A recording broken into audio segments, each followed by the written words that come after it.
প্ৰধানমন্ত্ৰী আৱাস যোজনা গ্ৰামীণৰ অধীনত আজি দেৰগাঁও দক্ষিণ উন্নয়ন খণ্ডৰ প্ৰেক্ষাগৃহত 2290 গৰাকী হিতাধিকাৰীক আনুষ্ঠানিকভাৱে আবণ্টন পত্ৰ প্ৰদান কৰা হয়।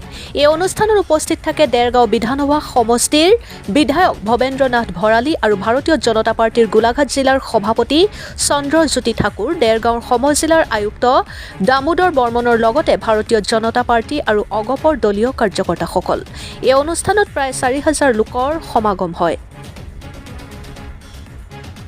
দেৰগাঁৱৰ পৰা মাধুৰ্য বৰা ৰিপৰ্ট, অৰুণোদয় আছাম। আসলে আমাৰ দেৰগাঁও সমজিলাত অৰ্থাৎ দেৰগাঁও নতুন দেৰগাঁও সমষ্টিত প্ৰায় 2290 গৰাকী হিতাধিকাৰীক প্ৰধানমন্ত্ৰী আৱাস যোজনাৰ অধীনত আমি আজি অনুমোদন পত্ৰ বিতৰণ কৰিলোঁ। অসমৰ মাননীয় গতিশীল মুখ্যমন্ত্ৰী ডক্টৰ হিমন্ত বিশ্ব শৰ্মা দেৱে আনুষ্ঠানিকভাৱে বিতৰণ কৰাৰ পিছত আমি দেৰগাঁও উন্নয়ন খণ্ড দক্ষিণত আমি আনুষ্ঠানিকভাৱে 2290 জনক বিতৰণ কৰিলোঁ। আৰু এই বিতৰণৰ জৰিয়তে প্ৰধানমন্ত্ৰী আৱাস যোজনা গৃহৰ অনুমোদন পত্ৰ দিয়াৰ জৰিয়তে আমি ৰাইজক এই কথাষাৰ পুনৰবাৰ দোহাৰি দিছোঁ, যাতে এই ধনৰাশিৰ সম্পূৰ্ণৰূপে যাতে ব্যৱহৃত হয়, কোনো ভুল নোহোৱাকৈ প্ৰথম কিস্তিৰ ধন, দ্বিতীয় কিস্তিৰ ধন আৰু তৃতীয় কিস্তিৰ ধন তিনিও ৰাশি ধন পোৱাৰ পিছত যাতে ঘৰটো সম্পূৰ্ণ হয়, তাৰ বাবে আন্তৰিক প্ৰচেষ্টাৰ সৈতে আমি বেনিফিচিয়াৰীসকলক আগবাঢ়ি যাবৰ কাৰণে অনুৰোধ জনাইছোঁ। আৰু দ্বিতীয়তে অকল ঘৰটোৱেইতো সুনাগৰিক নকৰে, লগত আমাৰ স্বচ্ছ ভাৰত অভিযান, জল জীৱন মিছন, উজ্জ্বলা আঁচনিৰ অধীনত আটাইবিলাক আঁচনিৰে সুবিধা লৈ তেওঁলোকে এজন সুনাগৰিক হিচাপে নিজকে যাতে ভাৰতৰ মাটিত নিজক প্ৰতিষ্ঠা কৰিব পাৰে, তাৰ কাৰণে আমি আহ্বান জনাই এই অনুমোদন পত্ৰসমূহ বিতৰণ কৰিছোঁ। কোনোবা যদি পঞ্চায়তৰ ব্যক্তিয়ে ইতিমধ্যে কোনোবা এজনে যাতে চাৰেণ্ডাৰ কৰে, দুটা ঘৰ এনেকৈ দুটা ডাবল চিলেকশ্যন হৈছে উন্নয়ন প্ৰাধিকৰণৰ। যথেষ্ট ভাল লাগিছে মানে বহুত দিনৰ পৰা পাম বুলি ভাবি আছিলোঁ। বিশেষকৈ অকণমান অসুবিধাটো আছিলোঁ, কিন্তু কথা হ'ল কি প্ৰথমতে প্ৰধানমন্ত্ৰী নৰেন্দ্ৰ মোদীয়ে সঁচাকৈ শ্ৰদ্ধা জনাইছোঁ। তেখেতে আমাৰ অসমৰ মুখ্যমন্ত্ৰীক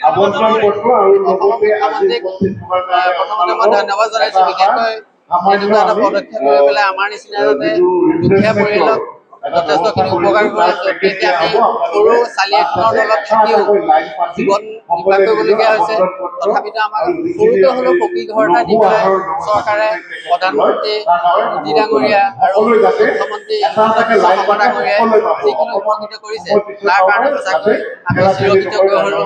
তাৰ বাবে ধন্যবাদ জ্ঞাপন কৰিছোঁ। ৰেৱকান্ত হাজৰিকা নৱমৰ পৰা আহিছে। ভালেই লাগিছে, ভালেই।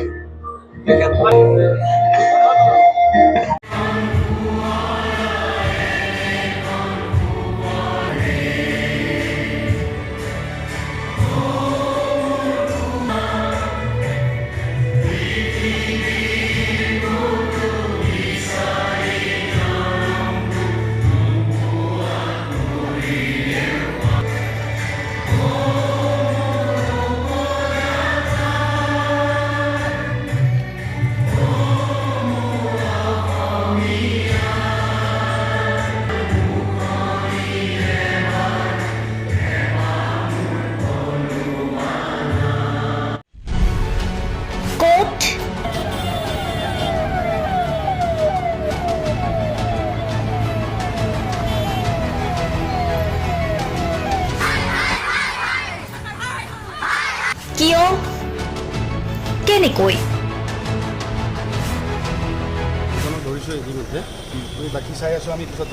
দুৰ্নীতি।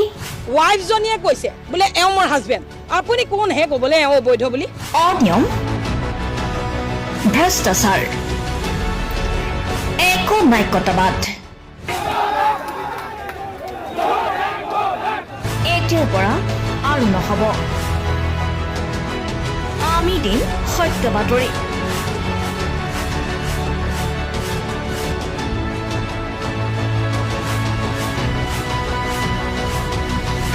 নিজকে সংস্থাপিত কৰাৰ বাবে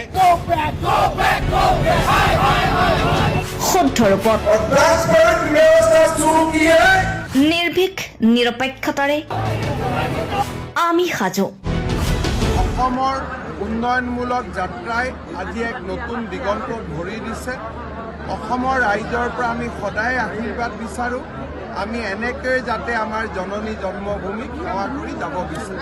অৰুণোদয় অসম, নিৰ্ভীক নিৰপেক্ষ।